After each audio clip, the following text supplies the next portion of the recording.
क्या सर्दियों में फिर कोरोना बरपाएगा कहर? क्या कोरोना वैक्सीन के सर्दियों में न आने से बढ़ेंगी मुसीबतें?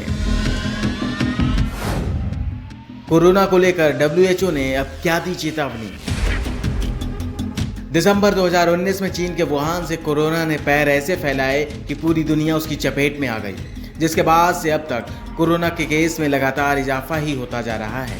वहीं अब कोरोना को लेकर डब्ल्यूएचओ ने दुनिया को आगाह किया है कि सर्दियों में कोरोना का प्रकोप और बढ़ेगा।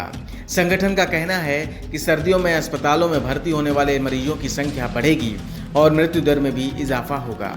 इसका मतलब ये हुआ कि कोरोना के कंट्रोल को लेकर हो रहे दावों पर भरोसा करना अभी जल्दबाजी साबित हो सकती है। यूरोप के डब्ल्यूएचओ के रीजनल डायरेक्टर हेनरी क्लग के मुताबिक सर्दियों में युवा लोग बुजुर्ग आबादी के ज़्यादा करीब होंगे। हम गैर ज़रूरी भविष्यवाणी नहीं करना चाहते, लेकिन इसकी निश्चित रूप से आशंका है। इस दौरान ज़्यादा लोग अस्पतालों में भर्ती होंगे और मृत्यु दर बढ़ेगी। हेनरी क्लग ने आने वाले महीनों में 3 मुख्य कारणों पर फोकस करने के लिए कहा है। इनमें स्कूलों का फिर से खुलना, सर्दी जुकाम का मौसम और सर्दियों के दौरान बुजुर्गों की ज़्यादा मौत शामिल है। इन वजहों से संक्रमण के घातक होने का खतरा है।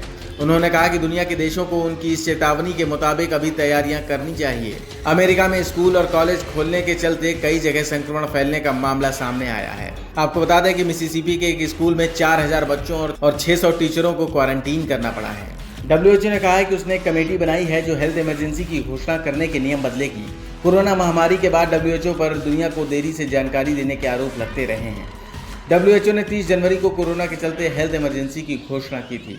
उसका दावा है कि इस दौरान चीन में केवल 100 मामले थे। अब डब्ल्यूएचओ ने अपने नियमों की समीक्षा की एक कमेटी बनाई है, जिसमें देखा जाएगा कि क्या नियमों में कोई बदलाव किया जाना चाहिए।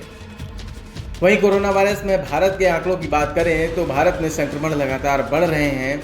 पिछले 24 घंटे में देश में कोरोना के 76,472 नए केस सामने आए हैं।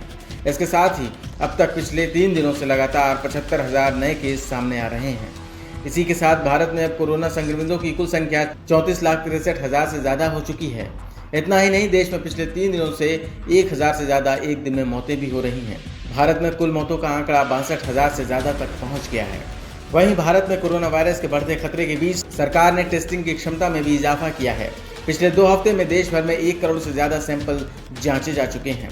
इसी के साथ देश में अब तक कुल 4 करोड़ कोरोना टेस्ट पूरे हो चुके हैं। वहीं भारत में रिकवरी रेट का बेहतर होना अच्छे संकेत जरूर दे रहा है। अगर दूसरे और मुल्कों की बात करें तो दक्षिण कोरिया में मामले तेजी से बढ़ने लगे हैं। यही वजह है कि यहाँ सभी डॉक्टरों की छुट्टियाँ तत्काल प्रभाव से रद्द कर दी गई और उन्हें काम पर लौटने पर कहा गया है। खास बात यह है कि इन सब के बावजूद देश के डॉक्टर 3 दिन से हड़ताल पर जाने पर अड़े हैं। दूसरी तरफ सरकार ने कहा है कि वो समय रहते हालात पर काबू पाना चाहती है। इसके लिए सख्त कदम उठाने पर भी विचार किया जा सकता है। इसके अलावा मिस्र में कोरोना वायरस महामारी को फैलने से रोकने के लिए लगाए गए लॉकडाउन के बाद पहली बार शुक्रवार को देश की बड़ी मस्जिदों के दरवाजे आम लोगों के लिए खोले गए।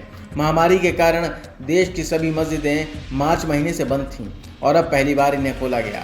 मस्जिदों के खुलने के बाद बड़ी संख्या में लोगों ने मस्जिदों में आकर जुमे की नमाज अदा की। इस दौरान लोगों ने सोशल डिस्टेंसिंग का पालन किया और मास्क लगाए रखा।